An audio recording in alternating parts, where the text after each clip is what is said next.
नमस्कार। प्रांजल ज्ञान गंगा में आप सभी का स्वागत है। हम संक्षिप्त महाभारत का पाठ कर रहे हैं जिसमें कि विराट पर्व चल रहा है। कल हमने कौरव सभा में पांडवों की खोज के विषय में बातचीत तथा विराट नगर पर चढ़ाई करने का निश्चय की कथा को पढ़ा था।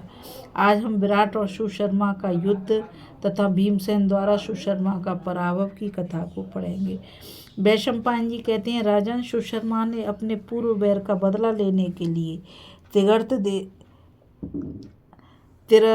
त्रिगर्त देश के सभी रथी और पदाती वीरों को लेकर कृष्ण पक्ष की सप्तमी तिथि के दिन विराट की गौएं छीन लेने के लिए अग्निकोण से आक्रमण किया। उसके दूसरे दिन समस्त कौरवों ने मिलकर दूसरी ओर से जाकर विराट की हजारों गौएं पकड़ ली। अब छद्मवेश में छुपे हुए अतुलित तेजस्वी पांडवों का 13वां वर्ष भली भांति समाप्त हो चुका था। इसी समय सुशर्मा ने चढ़ाई करके राजा विराट की बहुत सी गौएं कैद कर ली। यह देखकर राजा प्रधान गोप बड़ी तेजी से नगर में आया और फिर रथ से कूदकर राजसभा में पहुंचकर राजा को प्रणाम कर कर कहने लगा, महाराज, त्रिगत देश के योद्धा हमें युद्ध में परास्त करके हमारी 1,00,000 गौएं लिए जा रहे हैं। आप उन्हें छुड़ाने का प्रबंध कीजिए, ऐसा न हो आपका गोधन बहुत दूर निकल जाए। यह सुनते ही राजा ने मत्स्य देश के वीरों की सेना एकत्रित की। उसमें रथ, हाथी, घोड़े और पदाती सभी प्रकार के योद्धा थे। अनेकों ध्वजाएं पताकाएं फहरा रही थीं तथा अनेकों राजा और राजपुत्र कवच पहनकर युद्ध के लिए तैयार हो गए थे। इस प्रकार सैकड़ों देवतुल्य महारथियों ने स्वेच्छा से कवच धारण कर लिए और युद्ध सामग्री से संपन्न सफेद रथों में सोने के साज से सजे हुए घोड़े जुतवाकर उन पर बैठ बैठकर नगर से बाहर निकल गई। इस प्रकार जब सारी सेना तैयार हो गई तो राजा विराट ने अपने छोटे भाई शतानीक से कहा, मेरा ऐसा विचार है कि कंक, बल्लभ, तंतीपाल और ग्रंथिक भी बड़े वीर हैं और निस्संदेह युद्ध कर सकते हैं। इन्हें भी ध्वजा पताका से सुशोभित रथ और जो ऊपर से दृढ़ किंतु भीतर से कोमल हो ऐसे कवच दे दो। राजा विराट की यह बात सुनकर शतानीक ने पांडवों के लिए भी रथ तैयार करने की आज्ञा दी और महारथी पांडवगण सुवर्ण जटित रथों पर बैठकर एक साथ ही राजा विराट के पीछे चले। वे चारों ही भाई बड़े शूरवीर और सच्चे पराक्रमी थे। उनके सिवा 8,000 रथी, 1,000 गजारोही और 60,000 घुड़सवार भी राजा विराट के साथ चले।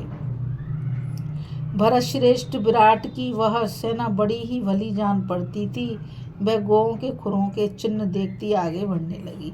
मत्स्य देशीय वीर नगर से निकलकर व्यूह रचना की विधि से चले और उन्होंने सूरज ढलते ढलते त्रिगतों को पकड़ लिया। बस दोनों ओर के वीर परस्पर शस्त्र संचालन करने लगे और उनमें देवासुर संग्राम की तरह बड़ा ही भयंकर और रोमांचकारी युद्ध छिड़ गया। उस समय इतनी धूल उड़ी कि पक्षी भी अंधे से होकर पृथ्वी पर गिरने लगे और दोनों ओर से छोड़े गए बाणों की ओट में सूर्य नारायण भी दिखने बंद हो गए। रथी हाथियों से, पदातियों से, घुड़सवारों से और गजारोहियों से भिड़ गए। वे क्रोध में भरकर एक दूसरे पर तलवार, पट्टिस, प्रास, शक्ति, तोमर आदि अस्त्र शस्त्रों से प्रहार करने लगे। परंतु परग के समान प्रचंड भूदंडों से प्रहार करने पर भी वे आमना सामना करने वाले वीर को पीछे नहीं हटा पाते थे। बात में सारी रणभूमि कटे हुए मस्तक और छिदे हुए देहों से पटी सी दिखाई देने लगी। इस प्रकार युद्ध करते करते शतानीक ने 100 और विशालाक्ष ने 400 त्रिगर्त वीरों को धराशायी कर दिया। फिर वे दोनों महारथी शत्रुओं की सेना के भीतर घुस गए और विपक्षी वीरों के केस पकड़ पकड़ कर पटकने लगे तथा उन्होंने बहुतों के रथ को चकनाचूर कर दिया। राजा विराट ने 500 रथी, 800 घुड़सवार और 5 महारथी मार डाले। फिर तरह तरह से रथ युद्ध का कौशल दिखाते हुए सोने के रथ पर चढ़े हुए सुशर्मा से आकर भिड़ गए। उन्होंने 10 बाणों से सुशर्मा को और 5-5 बाणों से उसके चारों घोड़ों को बीध डाला तथा रणोन्मत्त सुशर्मा ने उन्हें 50 बाणों से बीध दिया। सुशर्मा बड़ा बांकुरा वीर था। उसने मत्स्यराज की सारी सेना को अपने प्रबल पराक्रम से रोक डाला और फिर राजा विराट की ओर दौड़ा। उसने विराट के रथ के दोनों घोड़ों को तथा अंगरक्षक और सारथी को मार कर उन्हें जीवित ही पकड़ लिया और अपने रथ में डालकर चल दिया। यह देखकर कुंती नंदन युधिष्ठिर ने भीमसेन ने कहा, महाभाव भीम, त्रिगर्तराज सुशर्मा महाराज विराट को लिए जा रहा है, तुम उन्हें झटपट छुड़ा लो, ऐसा न हो वे शत्रुओं के पंजे में फंस जाएं। तब भीमसेन ने कहा, महाराज आपकी आज्ञा से मैं भी छुड़ाता हूँ। इस सामने वाले वृक्ष की शाखाएं बहुत अच्छी हैं, यह तो गदा रूप ही जान पड़ता है, इसको उखाड़कर इसी के द्वारा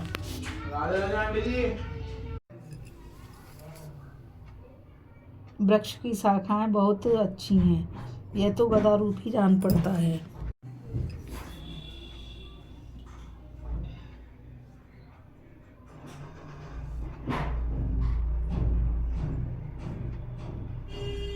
युधिष्ठिर बोले, भीमसेन ऐसा साहस काम मत करना, इस वृक्ष को तो खड़ा रहने दो। यदि तुम ऐसा अति मानुष कर्म करोगे तो लोग पहचान जाएंगे कि यह तो भीम है, इसलिए तुम कोई दूसरा ही मनुष्योचित शस्त्र लो। धर्मराज के ऐसा कहने पर भीमसेन ने बड़ी फुर्ती से अपना श्रेष्ठ धनुष उठाया और मेघ जैसे जल बरसाता है वैसे ही सुशर्मा पर बाणों की वर्षा करने लगे। यह देखकर भाइयों सहित सुशर्मा धनुष चढ़ाकर लौट पड़ा और एक निमिष में ही वे रथी भीमसेन से भिड़ गए। भीमसेन ने गदा लेकर विराट के सामने ही सैकड़ों हजारों रथी, गजारोही, अश्वारोही और प्रचंड धनुषधारी शूरवीरों को मार दिया तथा अनेकों पैदलों को भी कुचल डाला। ऐसा विकट युद्ध देख रणोन्मत्त सुशर्मा का सारा मद उतर गया। वह इस सेना के सत्यानाश के लिए चिंतित हो उठा और कहने लगा, हाय, जो हर समय कान तक धनुष चढ़ाए दिखाई देता था, वह मेरा भाई तो पहले ही मर गया। फिर वह भीमसेन पर बार बार तीखे बाण छोड़ने लगा। यह देखकर सभी पांडव क्रोध में भर गए और घोड़ों को तिरगर्तों की ओर मोड़कर उन पर दिव्य अस्त्रों की वर्षा करने लगे। राजा युधिष्ठिर ने बात की बात में 1000 योद्धाओं को मार डाला। भीमसेन ने 7000 तिरगतों को धराशायी कर दिया तथा नकुल ने 700 और सहदेव ने 300 वीरों को नष्ट कर डाला। अंत में भीमसेन सुशर्मा के पास आए और अपने पैने बाणों से उसके घोड़ों को तथा अंगरक्षकों को मार डाला। फिर उसके सारथी को रथ के जुए पर से गिरा दिया। सुशर्मा के रथ का चक्र रक्षक मदराक्ष भीम पर प्रहार करने चला। इतने में ही वृद्ध होने पर भी राजा विराट रथ से कूद पड़े और गदा लेकर बड़े जोर से उस पर झपट पड़े। रथहीन हो जाने से सुशर्मा प्राण लेकर भागने लगा। तब भीमसेन ने कहा, राजकुमार लौटो, तुम्हें युद्ध से पीड़ दिखाना उचित नहीं है। क्या इसी पराक्रम से तुम जबरदस्ती गोहों को ले जाना चाहते थे? ऐसा कहकर वे झट अपने रथ से कूद पड़े और सुशर्मा के प्राणों के ग्राहक होकर उसके पीछे दौड़े। उन्होंने लपक कर सुशर्मा के बाल पकड़ लिए और उसे उठाकर पृथ्वी पर पटक पटक कर रगड़ने लगे। सुशर्मा रोने चिल्लाने लगा। तब भीमसेन ने उसके सिर पर लात मारी और उसकी छाती पर घुटने टेक कर उसके ऐसा घूंसा मारा कि वह अचेत हो गया। महारथी सुशर्मा के पकड़ लिए जाने पर तिरगतों की सारी सेना भयभीत होकर भागने लगी। तब महारथी पांडवों ने समस्त गोओं को फेर लिया तथा सुशर्मा को परास्त करके उसका सारा धन छीन लिया। भीमसेन के नीचे पड़ा हुआ सुशर्मा अपने प्राण बचाने के लिए छटपटा रहा था। उसका सारा अंग धूल से भर गया और वे चेतना लुप्त सी हो गई थी। भीमसेन ने उसे बांधकर अपने रथ पर रख लिया और महाराज युधिष्ठिर के पास ले जाकर उन्हें दिखलाया। युधिष्ठिर उसे देखकर हंसे और भीमसेन से बोले, भैया, इस नराधम को तुम छोड़ दो। भीमसेन ने सुशर्मा से कहा, रे मूढ़, यदि तू जीवित रहना चाहता है तुझे विद्वानों और राजाओं की सभा में यह कहना होगा कि मैं दास हूँ, तभी तुझे जीवन प्रदान कर सकता हूँ। इस पर धर्मराज ने प्रेम पूर्वक कहा, भैया, यदि तुम मेरी बात मानते हो तो इस पाप कर्म सुशर्मा को छोड़ दो। तब महाराज विराट का दास तो हो ही चुका है। युधिष्ठिर बोले, यह महाराज विराट का दास तो भीमसेन हो ही चुका है। फिर त्रिगर्तराज से कहा, जाओ, अब तुम दास नहीं हो, फिर कभी ऐसा साहस मत करना।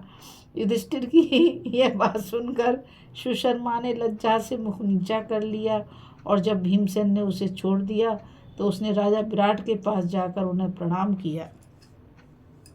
उसके पश्चात वह अपने देश को चला गया। फिर मत्स्यराज विराट ने प्रसन्न होकर युधिष्ठिर से कहा, आइए इस सिंहासन पर आपका अभिषेक कर दूं। अब आप ही हमारे मत्स्य देश के स्वामी हो। इसके सिवा आपके मन में यदि कोई ऐसी चीज़ पाने की इच्छा हो जो संसार में अत्यंत दुर्लभ हो तो वह भी मैं देने को तैयार हूँ, क्योंकि आप तो सभी पदार्थ पाने के योग्य हैं। तब युधिष्ठिर ने मत्स्यराज से कहा, महाराज आपका कथन बड़ा ही मनोहर है, मैं उसकी हृदय से सराहना करता हूँ। आप तो बड़े ही दयालु हैं। भगवान आपको सर्वदा सब प्रकार आनंद में रखे। राजन, आप अब शीघ्र ही दूतों को नगर में भिजवाइए, वे आपके संबंधियों को इस शुभ समाचार की सूचना दें। तब राजा ने दूतों को आज्ञा दी कि तुम नगर में जाकर मेरे विजय की सूचना दो। मत्स्यराज की आज्ञा को सिर पर चढ़ाकर दूत बड़े हर्ष से नगर की ओर चले और रात में रास्ता तय करके सवेरे ही नगर के समीप पहुंचकर विजय की घोषणा कर दी। अभी हम कथा में विराट और सुशर्मा का युद्ध तथा भीमसेन द्वारा सुशर्मा का पराभव की कथा को पढ़ रहे। अब आगे की कथा में हम कौरवों की चढ़ाई, उत्तर का बृहन्नला को सारथी बनाकर युद्ध में जाना और कौरव सेना को देखकर डर से भागना। इस कथा में बस इतना ही। मुझ गीता रावत को आज्ञा दीजिए। कल फिर मिलेंगे एक नई कथा के साथ। और मैं आप सभी से यही कहना चाहूँगी कि इस चैनल को आप सभी ज़्यादा से ज़्यादा लाइक, शेयर और सब्सक्राइब कीजिए ताकि यह अमूल्य ज्ञान अधिक से अधिक लोगों तक पहुँच सके। राधे राधे। जय श्री कृष्णा। नमस्कार।